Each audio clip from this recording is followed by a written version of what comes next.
थकित को शांति का वचन भाई भगत सिंह के द्वारा जनवरी 13। और यदि मैं पृथ्वी पर से ऊंचे पर चढ़ाया जाऊंगा तो सब मनुष्यों को अपने पास खींचूंगा। यूहन्ना रचित सुसमाचार 12 अध्याय का 32 पद। यहाँ प्रभु अपनी मृत्यु और मृत्यु पर अपनी विजय की बात करते हैं। जब तक गेहूं का दाना भूमि में पड़कर मर नहीं जाता वह अकेला रहता है, परंतु जब मर जाता है तो बहुत फल लाता है। यूहन्ना रचित सुसमाचार 12 अध्याय का 24 पद।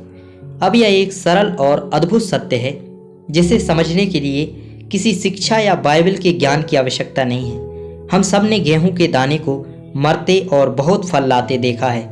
अच्छी मिट्टी और पानी के साथ गेहूं का एक दाना लगभग 500 दाने पैदा कर सकता है। फिर अगर आप अगले साल इसी अनाज को बोते हैं और जो अगले 5 साल तक पैदा होता है उसे बोते चले जाते हैं तो आपके पास अनाज से भरी एक पूरी लंबी मालगाड़ी होगी।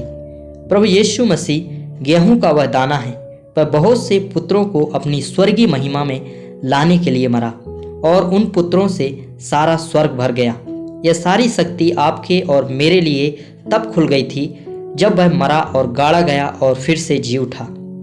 यदि गेहूं के एक दाने में इतनी शक्ति है तो सृष्टिकर्ता प्रभु यीशु मसीह में कितनी अधिक शक्ति है।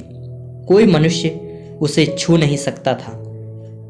जब वे गतसमनी के बाग में उसके पास आए, यूहन्ना रचित सुसमाचार 18 अध्याय का 4, 6 और 7 पद, हमारे प्रभु ने कहा, तुम किसे ढूंढते हो?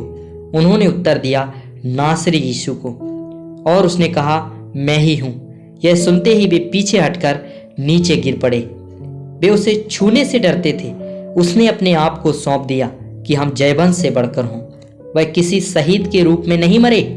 उन्होंने पूरे विश्व में सर्वोच्च शक्ति को हमारे अंदर लाने के लिए खुद को त्याग दिया और वह शक्ति अब आपको दी जा रही है। क्या वह शक्ति आप में आ गई है?